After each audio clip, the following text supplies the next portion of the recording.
Hey Scorpio, I'm Eleanor and welcome to your second week of February pick a card reading. Thank you so much to my new subscribers, and if you also would like to follow along with how the story is unfolding for you, go ahead and hit that subscribe button. If at any time during the reading you hear something that's resonating or feels like it's going to help you or make sense to you or is something you've never thought of before, go ahead and hit that like button. We are going to be unpacking your monthly energy of the Six of Cups, and I want to remind you that Cancer and Leo got the same energy for their monthly energy, so you might be dealing with one of them. You want to check in and reconnect with your Cancer and Leo friends.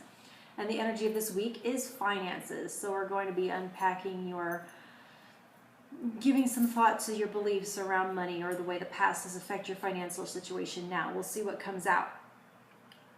Using the Chinese Tarot and Pixie's Astounding Lenormand.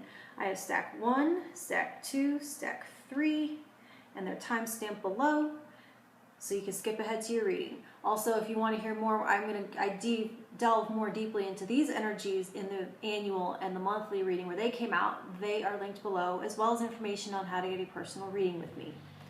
So all that housework done, let's get started. Scorpio, you have the reverse Page of Coins, Queen of Swords, and the Cross. So I'm picking up at first a little bit of confusion as to where to begin on something. Confusion that has to do with feeling overwhelmed and feeling overworked and overburdened. It feels as though something from the past is still haunting you, that the return on how much you work, you're working a certain amount, it feels like you're not getting back as much as you should for how hard as you're working, and that the return on your efforts just isn't balanced. And so with this cross, it feels a little bit like there's some debt involved. And so the Queen of Swords, Six of Cups here, I'm feeling like there's a little bit of needing to face it, that there's been idealism around the situation and maybe hopes that it would figure it out for itself, or that there's ways that you've been able to, that you've been taken care of to a certain degree and not really had to own it yourself, that there's been a lot of support around this, and that now the burden is like whatever support was around you has left this fully like flopping in your lap, and you're feeling the full weight of it, maybe unexpectedly.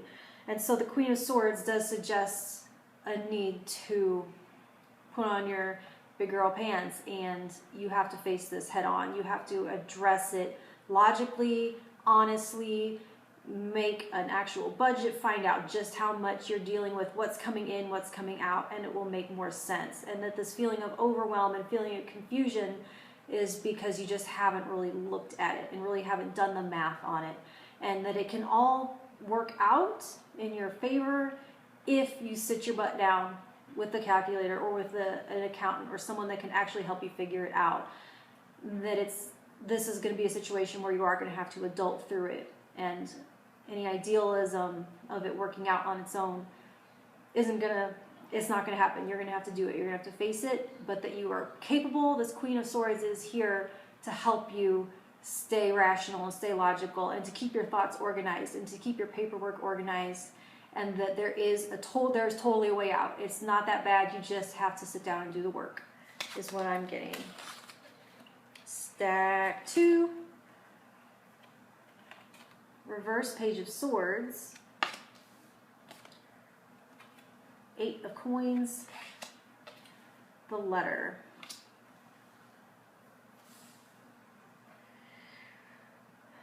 So the Six of Cups to me in this one is showing up as a little bit of naivete. There's something that maybe you were a little bit naive about before, or not having a full understanding of what you were getting involved in. And I'm seeing you attempting to try to clear it up, and that there's been problems with communication around it, that emails, paperwork, things are getting lost, things aren't being filled out properly, but there's issues with documentation. And this Eight of Pentacles and Letter. So the Letter and the reverse Page of Swords are talking about correspondence. And when this Page of Swords is reversed, it tells me that there's something that's gone wrong, that's been miscommunicated, that's been lost in translation, lines crossed, it's not getting through.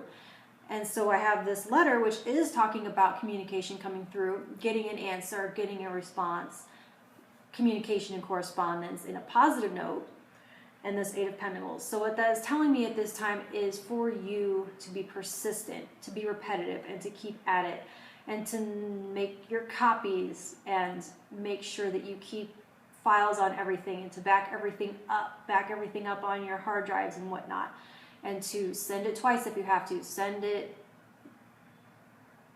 to your, just don't delete anything, and to keep at it and to keep persistent. And even if it feels like you're building in redundancies, if it feels like you're doing something, don't be concerned and worried if you're getting annoying, if you're doing too much, or if it's overkill. Persistent, daily effort, and make sure your ducks are in a row. Make sure you are being consistent, persistent, and yeah, I want to say consistent again. So, which is repetitive and redundant, which is maybe what you need to be doing. Again, again, again. Keep trying, don't give up, and it will work out if you just do not give up and keep at it and keep trying to drive it home and keep trying to get through, and make sure you dot all your I's, cross all your T's, save everything, copies, backups. That's what I'm hearing for stack 2. Stack 3, 10 of Coins,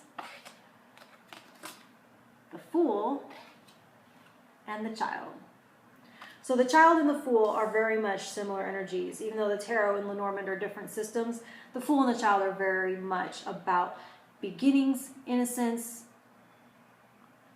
freshness, open, wide-eyed for anything type energy. And so with this 10 of Pentacles being almost like the opposite of that, the end of a cycle and the end of a road of having, the 10 of Coins is more of the old man at the end of his life surveying all that he's created and all the people that are benefiting from the life that he's lived and what he's built and what he's made, and how his legacy and how his wealth spreads out and continues to grow, and where he is like the trunk of this tree and is surveying all the branches that have come from his work. So having that beginning and have that end, I feel like there's a sense here of going back to, also we have the Six of Cups here too, so we're talking about going back to childhood and going back to a certain degree of idealism and back to a point for before you were hammered with reality and what you could and couldn't do by the outside world. So what they're asking you here is to ask yourself, what did you want to be when you grew up? What did you envision yourself doing to leave your mark on this world? How did you imagine being a grown-up, being an adult was going to look like? How did you want to impact the planet? How did you want it to be better now that you've been here, having had an influence? So that's your question, Scorpio, this week. And if you wouldn't mind, put it in the comments. What did you want to be when you grow up? I'm curious. And by putting out there in writing and seeing it, that might help you to ground it in reality and get excited for it again and have it be less of an abstraction. All right, Scorpio? So I'll talk to you next week. Thank you.